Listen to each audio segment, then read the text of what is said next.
আপনাদের সকলকে নমস্কার জানাই। আজ যে বিষয় নিয়ে আলোচনা করব সেটি হচ্ছে অর্থ সমস্যা।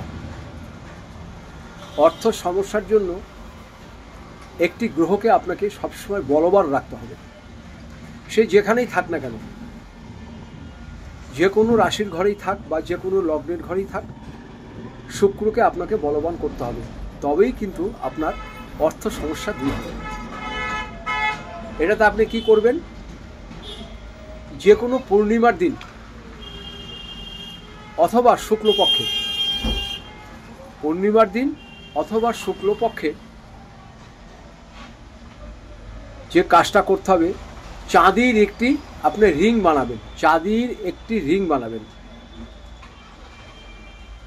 আবার বলছি, যে কোনো শুক্রবার, শুক্লপক্ষ কিংবা পূর্ণিমার দিন এই কাজটা করতে হবে। চাঁদির একটি রিং বানাবেন।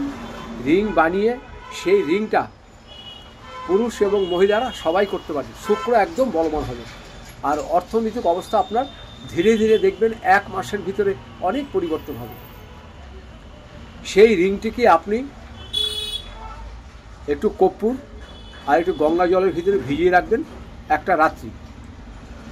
তারপরের দিন সকালবেলা আপনার মায়ের হাতে দেবেন। এটা মাকে বলবেন আপনার আঙুলে পরিয়ে দেবে। মাকে বলবেন আপনার আঙুলে পরিয়ে দেবে। আর যাদের মা নাই তারা কি করবেন? মায়ের মতন যারা বয়োজ্যেষ্ঠ আছে তাদের হাতে দেবেন, তারাই আপনাকে পরিয়ে দেবে। সে দিদিও হতে পারে, মাসি, পিসি, পাড়া প্রতিবেশী, যাই হোক, মায়ের মতন যে বয়স্ক আছে ওনাকে বলবেন আমাকে এটা আঙুলে পরিয়ে দেবে। আর কোনো কাজ নেই, অলৌকিক পরিবর্তন পাবেন। শুক্র আপনার বলবান হয়ে যাবে, অর্থ সমস্যা আপনাদের মুক্ত হয়ে যাবে। ছোট্ট একটি রেমেডি বললাম, এটা করুন, খুব উপকার পাবেন।